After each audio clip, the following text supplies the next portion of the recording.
Someone wrote in, I think their name is D-Moon, and I'm pretty sure that that is their name. No, that doesn't sound like something that you randomly chose on a whim when you started up your YouTube account like Friendly Geordies. I think that that's probably your name, D-Moon. So you're from northern Central Africa, I assume. But D-Moon had a good point, which is that something that plagues our generation is the idea that we will never be able to afford a house, and that obviously leads to a lot of anxiety, and it's just the crippling pressure of knowing that over 50% of our population, our generation's population, will never be able to afford a house. That is all true, and that's very sad. For the losers, this is because this is on Jordan Shanks. Look, on Friendly Geordies, I am fully willing to admit that yes, that is a societal problem. That is the result of 30 years of property developers being able to get whatever they want on both a federal and state and local council level, being that much power that they can develop policy on all three of those scales, and then it's just become, housing market has just become a complete cancer on the economy. That is all true. That is all unfortunate. However, on this channel, we are focusing on you, what you are in charge of, and you are in charge of your destiny. Anything that you put in front of that, of just saying that I'm a victim in this circumstance, absolutely not true. You have to take stock of some things that you are not a victim of, which is that you would have to be one of the most well-educated people, one of the most well-bathed, you have electricity, the fact that you're watching this right now, you are able to muster the intelligences and gifts that you have been given in life to afford a house. That is definitely true. It might not be the level of house that you wish, but you know what? Actually, no, I will even take that back. I honestly think that you get in life, I truly do live by this. You get what you set as a standard for yourself in life. Does that mean that it happens overnight? No. But it does mean that if you are on a constant trajectory of trying to improve yourself, you will, at untimely hours, meet your dreams. I live by that creed. And I truly think that it is a result of that I've had good results in life. And it is because I have always looked at my life as just being like, no, I am not a victim of my circumstances. Now, does that mean that the other 50% of people that are never going to get a house, or the other 51% of people that are never going to get a house, are losers? Yeah, firemen, they're losers. No, there's obviously a lot of good people that are there, but the difference is, what I'm saying is that there will be a lot of good people that will never be able to afford a house. That's definitely true. What I also think would probably be true as well, seeing as that there is just a teeny tiny fraction of people that actually do pay attention to self-help and the principle of self-improvement and the principle of how can I, fill a gap? How can I fill a gap? How can I use my gifts in life to better service other people? The people that will be exposed to that will be very low. Now, obviously, on a political level, but this is well beyond your scope. This is something that you can't control. So federal politics, so out of your scope. The fact that federal politics is also done by US empire stuff, also out of your scope. The fact that the housing market is probably, let's be honest, permanently skewed this way, out of your scope. What is in your scope is the fact that you can get there. You absolutely can. Because think about it, even though there is 51% of the population that will never be able to afford a house, that still of our generation, that still means that 49%, you pretty much have a coin flip's chance of getting one as we speak. That's still really high odds. It's kind of just like in the HSC. Do you think that the dumbest person doing the HSC automatically gets a mystery mark? No. The HSC was all just about your work ethic and gaming the system, which is pretty much what housing is. It's just another way of looking at it as like the HSC. That is a way of looking at the housing market. Me talking about somebody who has not been able to buy a house. No, but I haven't been able to buy a house because I'm just picky like that, I've just been, the standards haven't been set. But then, like as always, you just start broadening it out, and then you start going like, oh, okay, I'll have to be fitting for compromises, but that's life, isn't it? But the thing is that from somebody who, as I'm always whining about on this channel, from somebody who started off on very humble beginnings, the houses that I'm looking at as an option are shouldn't be there, you know? I really shouldn't.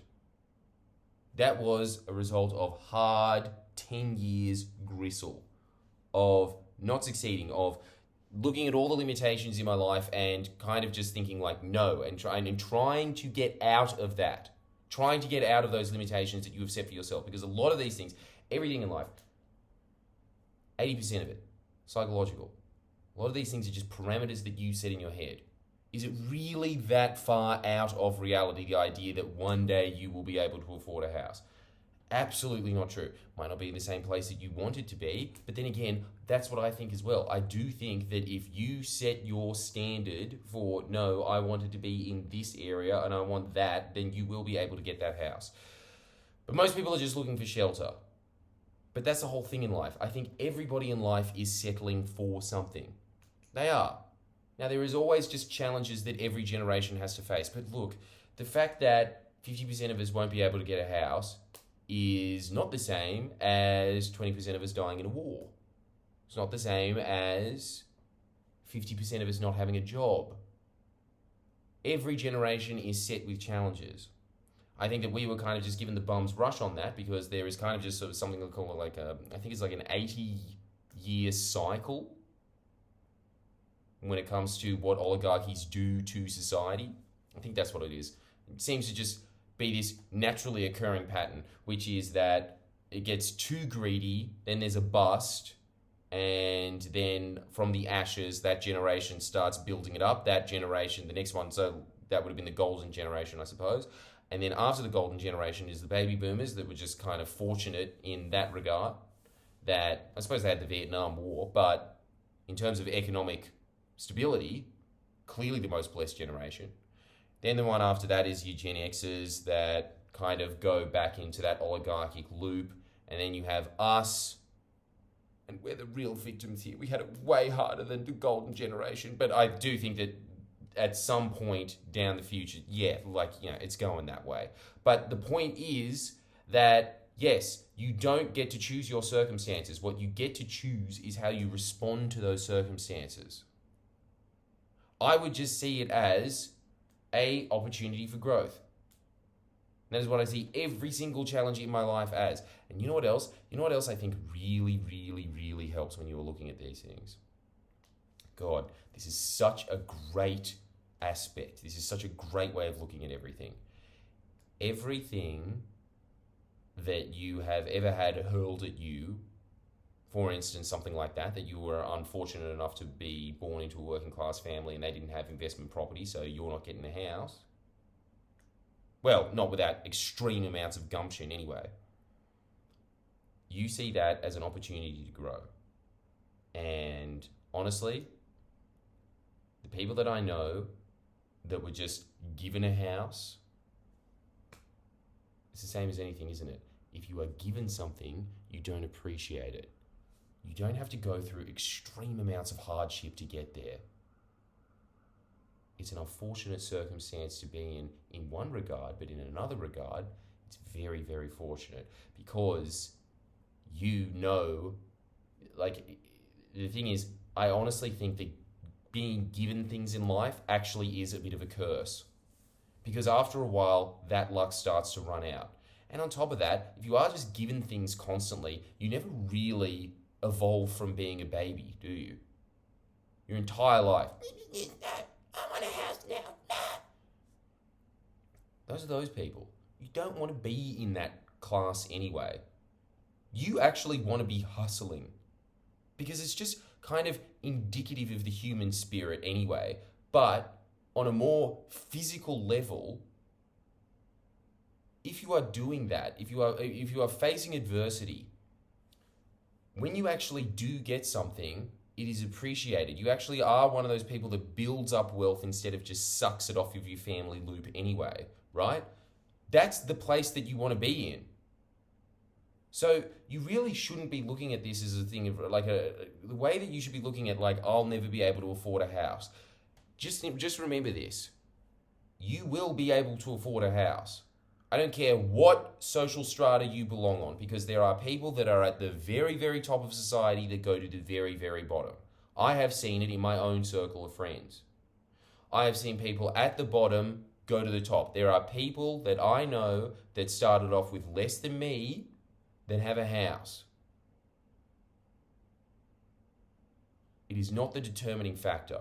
The determining factor is the psychology that you bring to it.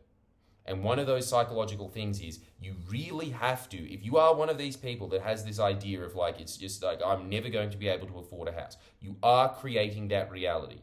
You really are, because you are convincing yourself of that. You're putting those restrictions on the way that you look at life.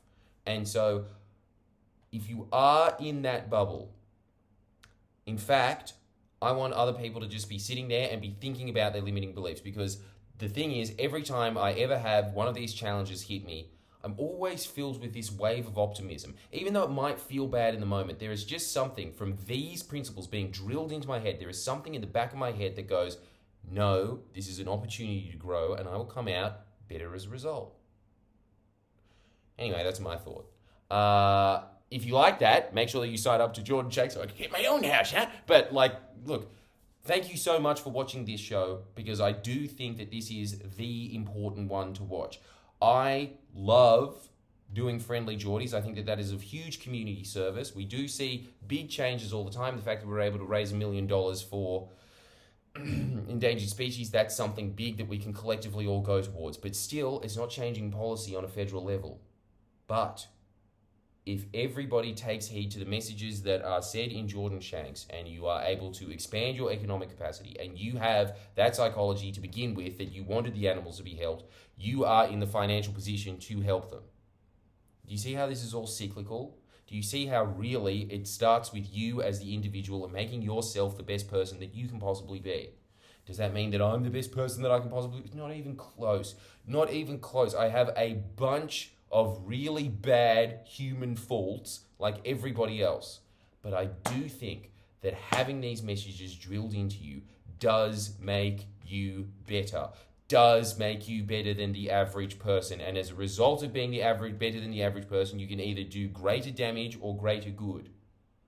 But I think that you probably are a good person if you are watching this. Thank you so much for doing so. You can sign up for an extra video or 2 extra videos a week for just $5, and I do think that they are worth every penny. You will get results from them. Thanks a lot.